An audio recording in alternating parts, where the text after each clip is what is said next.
Kita lanjutkan dialog di Jurnal Pagi. 1,3 juta rekening mencurigakan. Saya masih bersama Kepala PPATK periode 2002-2011, Pak Yunus Hussein. Kami juga mengundang Anda pemirsa di rumah jika ingin berpartisipasi bersama kami melalui nomor telepon yang tertera di layar televisi Anda.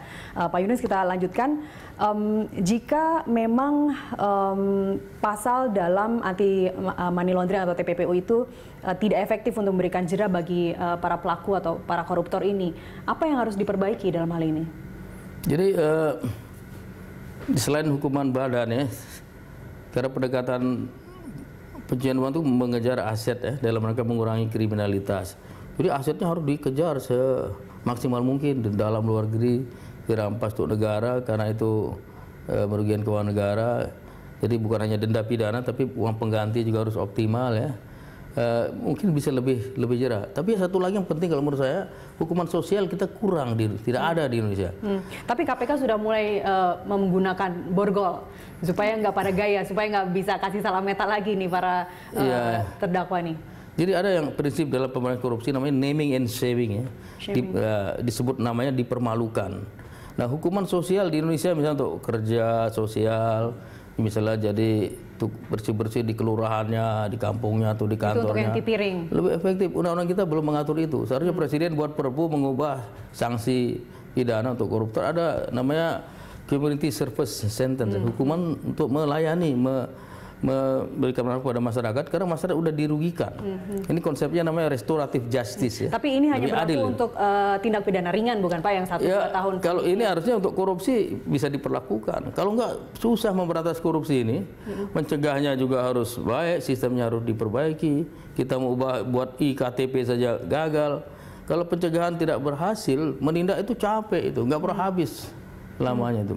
Tanggapan Anda jika memiskinkan koruptor atau mengenai atau merampas hasil kejahatan, barang-barang hasil kejahatan tadi melanggar hak asasi manusia sebagaimana diatur dalam Undang-Undang Nomor 39 Pasal 99, tanggapan Anda seperti apa? Jadi kalau merampas hasil tindak pidana itu negara berhak sekali karena diatur juga dalam Undang-Undang Korupsi 3199 dan undang-undang lainnya seperti TPPU. Dia koruptor tidak berhak atas hasil korupsi, itu punya negara, punya rakyat, punya negara ini. Selama dia tidak bisa melakukan pembuktian terbalik. Ya, jadi sepanjang itu terbukti hasil kejahatan, dia bukan hanya hukuman badan, bisa didenda, bisa diwajibkan membayar uang pengganti, sama sekali tidak melanggar HAM. Justru dia mencuri hak rakyat, hak negara gitu. Harus dikembalikan. Meski di situ disebut tiada suatu pelanggaran atau kejahatan apapun diancam dengan hukuman berupa perampasan seluruh harta kekayaan milik yang bersalah. Itu di pasal 19 ayat 1. Ya, kecuali dengan ini diatur dengan undang-undang dan perampasan itu dengan putusan pengadilan. Harus dengan putusan pengadilan. Apa yang harus diperbaiki, koordinasi agar kerja nyata baik dari PPATK, dari KPK, dari LPP, dari KPU itu berjalan dengan sinergis? Jadi sebenarnya tidak mungkin mencegah kejahatan tanpa sinergi ya, mustahil itu. Nah, dalam hal pemilu ini seharusnya KPU, Bawaslu ya, kerjasama dengan yang lain termasuk PPATK. Misalnya seluruh calon diminta berikan kuasa untuk melihat rekening dia yang disetorkan ke KPU, rekening dana kampanye, rekening pribadi dengan kuasa substitusi. Kemudian kuasa itu. Ketika masa Anda menjabat sudah terjadi? Kami ada MOU dan Bawaslu saja yang mau, tapi KPU itu tidak mau. Nah, saya dengar KPU yang lalu di bawah Pak Husni sudah ada MOU, minta kuasa dari calon, kuasa substitusi teruskan ke PPATK untuk mencari. Di PPATK sudah ada nomor dan nama rekening mereka sudah ada. Lalu dicarilah nanti berikan lagi ke KPU. Kalau pidana pemilu kasih Bawaslu, kalau pidana lain kasih penegak hukum yang lain. Kalau sendiri kerja tanpa kerjasama yang optimal dari lembaga lain dan masyarakat itu nggak mungkin akan berhasil dengan baik gitu, nggak mungkin ya. Harus kerjasama dengan lembaga lain dan masyarakat juga yang menyampaikan informasi. Apakah ini sudah pernah disampaikan, Pak? Dulu pernah saya sampaikan, padahal kita pernah KPU yang lama bersurat, teman waktu itu dia belum mau mengenai MOU. Ya. Yang saya tahu PPATK ada 2 kali MOU dengan Bawaslu. Bawaslu sangat progresif di sini. KPU yang lama udah, KPU yang baru tadi saya cek ke Kepala BPN belum ada MOU. Tapi tanpa MOU harusnya kerjasama itu bisa. Semuanya kan instansi pemerintah di APBN, di negara, masa kerjasama harus pakai. Menurut Anda apa yang membuat KPU keberatan? Saya nggak tahu, ini masalah pemilu itu masalah yang sensitif ya. Nanti kalau katakanlah terungkap kasus-kasus besar, uang besar menyangkut orang-orang besar, mungkin KPU terutama juga Bawaslu dalam memberikan enforcementnya mungkin dia ada beban mungkin ya, mungkin karena dia juga ya hati-hati juga. Ini kan yang bertarung ini bukan sembarangan nih, banyak orang-orang juga yang punya pengaruh, punya kekuatan. Setiap kali pilpres. Ya selalu itu. Jika memang KPU sangat berhati-hati selama ini untuk menjaga netralitas, kita bisa pahami itu. Tapi setelah PPATK menemukan transaksi mencurigakan, apakah yang dilakukan hanya melaporkan ke KPK? Ini artinya KPK juga sudah mengantongi akun-akun yang bersangkutan yang melakukan transaksi mencurigakan ini, bukan Pak? Ya, tergantung. Apakah juga bisa diumumkan akhirnya? Kalau diumumkan laporan PPATK nggak bisa karena rahasia. Tapi yang mengetahui adalah kalau itu dibuat analisis, lalu namanya laporan hasil analisis atau pemeriksaan, diberikan kepada kompeten authority masing-masing. Kalau korupsi ya ada KPK, Kejaksaan dan polisi. Kalau narkoba ya cenderung kita kasih BNN.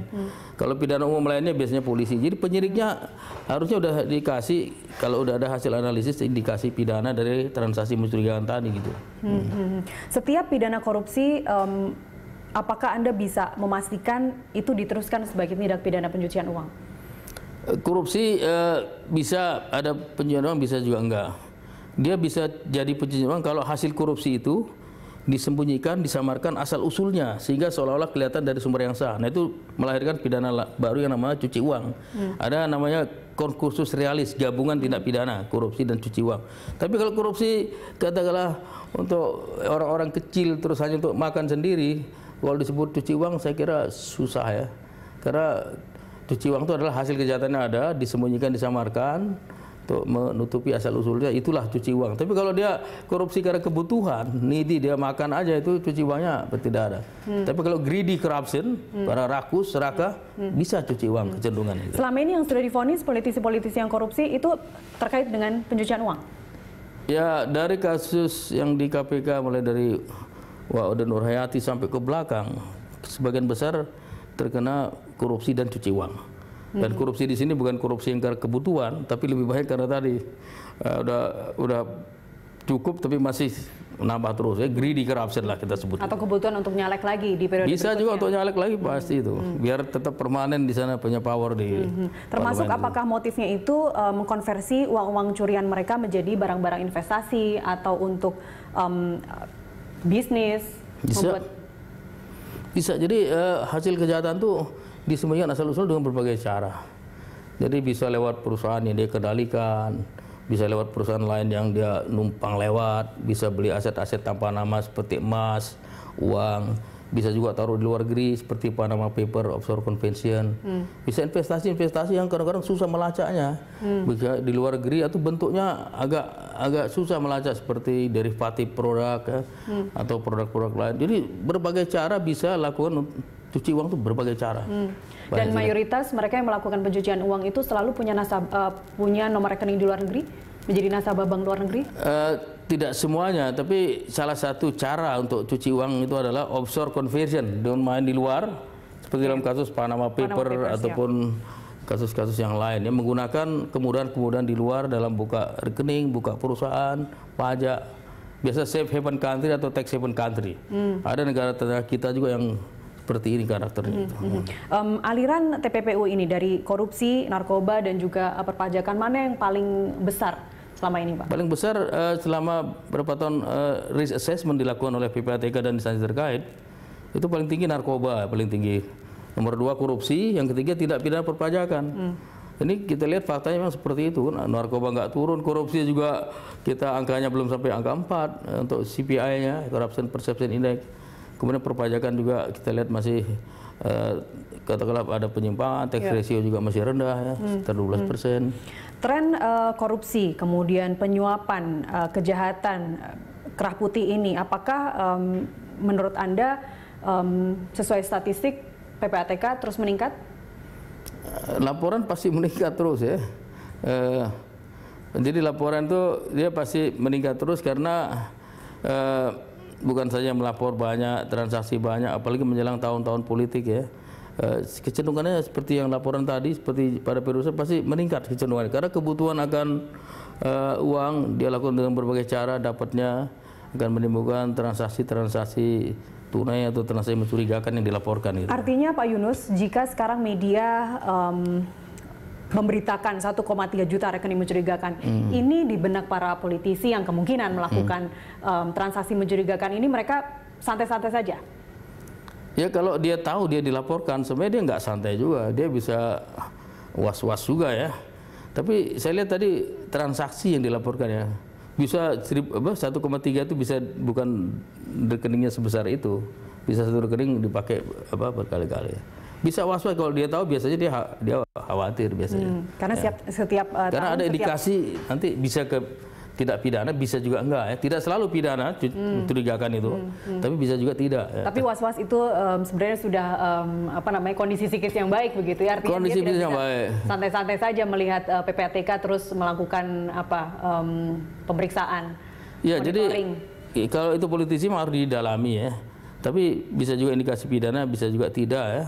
Karena tidak selalu transaksi mencurigakan itu pidana. Tapi kalau mereka was-was dilaporkan, iya. Dulu zaman saya ada yang dilaporkan, misalnya dia tahu diri dilaporkan, sang politisi minta ketemu. Cuman saya nggak boleh ketemu karena undang-undang melarang ketemu dengan terlapor.